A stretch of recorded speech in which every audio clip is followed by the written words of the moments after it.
আমি তো আপনাকে বললাম একলব্য রেসিডেন্সিয়াল স্কুল, আদিবাসী মডেল ভিলেজ, আমাদের এগুলো কোনোটাই এখানে করতে দেয়। উল্টে কন্ট্রাকচুয়াল ক্যাজুয়াল সিভিক ভলেন্টিয়ার 1,15,000 নিয়োগ হয়েছে, 4,000 ভিলেজ পুলিশ নিয়োগ হয়েছে, এবং আপনার ওয়েবিলের মাধ্যমে যে 8-10,000 নিয়োগ করেছে। আপনি সংরক্ষণ দেখাতে পারবেন? ক্যাজুয়াল কন্ট্রাকচুয়াল নিয়োগের ক্ষেত্রে সংরক্ষণ দেখাতে পারবেন? তার মানে ঘুরিয়ে সংবিধানের যে সংরক্ষণের অধিকার তফসিলি জাতি, উপজাতি, ওবিসি, ফিজিক্যালি চ্যালেঞ্জ যাদের দেওয়া আছে, সেটা কেড়ে নেওয়ার কাজ করেছেন। তো দেবেন তো পরের কথা। আপনি বলতে পারেন আমি এখানে পদবি তুলতে চাই না, সব সারনেমকেই আমি সম্মান করি। আজকে এত ভুয়া এসটি সার্টিফিকেট, একটা রায়গঞ্জেই 600 এসটি সার্টিফিকেট বাতিল হয়েছে, ধরা পড়েছে। কত ধরা পড়ে?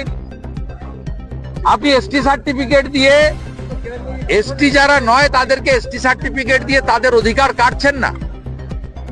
আপনি কেন 9টা রেসিডেন্সিয়াল স্কুল করতে চেয়েছিল, একলব্য দিতে পারেননি? আপনি কেন 75টা আমাদের আদিবাসী জনগোষ্ঠীর গ্রামকে মডেল ভিলেজ করতে চায় ভারত সরকার, যেখানে সৌর আলো থাকবে বিনা পয়সায় আলো, যেখানে পাকা বাড়ি থাকবে, শৌচালয় থাকবে, primary health centre, primary education centre Santali ভাষার পড়া সহ সব থাকবে, পরিশ্রুত জল থাকবে, নলে জল। আপনি সেখানে করতে দেননি কেন? কেন করতে দেননি? কেন রামপুরহাটে ওই ছোট্ট আদিবাসী একটা বাচ্চাকে ধর্ষণ করে খুন করা হবে? এর উত্তর আমরা চাই। পশ্চিমবাংলার আদিবাসী সমাজকেও ঐক্যবদ্ধ হওয়ার আবেদন করব, কারণ দ্রৌপদী মুর্মু মহোদয়কে রাষ্ট্রপতি করার মধ্য দিয়ে নরেন্দ্র মোদীজি সর্বোচ্চ চেয়ারটা আদিবাসী সমাজকে দিতে চান। এটা প্রমাণিত হয়ে গেছে, এটা মুখের কথা বা ভাষণ নয়। রাজ্যপাল বলছেন যে ব্যালটে ভোট করতে হবে এই রাজ্যে, বুলেটে নয়, এবং দুর্নীতি এবং সন্ত্রাসকে সরিয়ে রেখে যদি নির্বাচন হয় তাহলেই। উনি দীর্ঘদিন আছেন, 3 বছর হয়ে গেছে, উনি তো ওনার উপলব্ধি থেকে বলছেন।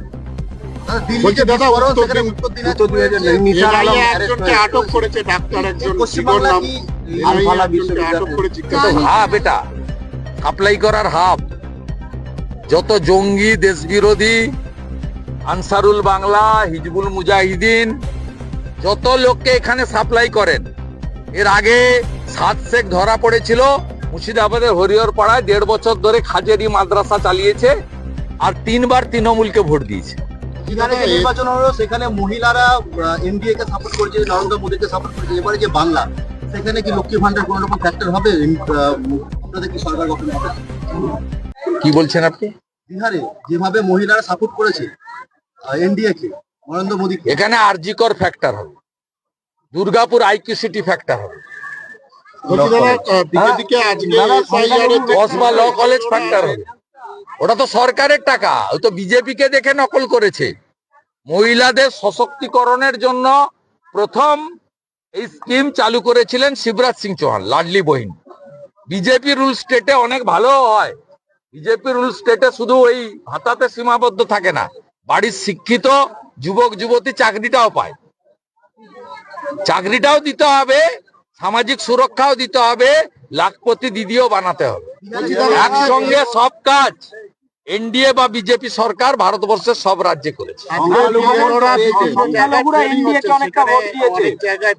বিক্ষোভ দেখাচ্ছে তাদের এই কাজ নিয়ে, দিকে দিকে এসআইআর নিয়ে যে ফর্ম ফিল আপ চলছে, বিএলওরা যে কাজ করছেন আজকে তাদের রাজ্য সরকার অসহযোগিতা করছে। রাজ্য সরকার অসহযোগিতা করছে বলে বিএলওদের উপর কাজের লোড হচ্ছে। এক একটা এন্ট্রি করতে 20 মিনিট সময় লাগে। রাজ্য সরকার এসআইআর এর বিরোধী। যে কাজটা আপনার বিহারে 4 মাসের জন্য 1000 ডাটা এন্ট্রি অপারেটর নিয়েছিল নীতিশ কুমারজির সরকার, 4 মাসের জন্য কন্ট্রাকচুয়াল। এখানে ইলেকশন কমিশন থেকে অনেক আগে প্রপোজাল পাঠালেও মমতা ব্যানার্জির নির্দেশে অর্থ দপ্তর মঞ্জুরি দেয়নি ডাটা এন্ট্রি অপারেটরদের জন্য। তার জন্য বিএলওরা অসুবিধায় পড়ছে। দেখুন, আমাদের বিজেপির কোনো তাড়াহুড়া নেই। 7ই ফেব্রুয়ারি ভোটার লিস্ট না বেরোলে ভোট হবে না, আর ভোট না হলে 5ই মে 2026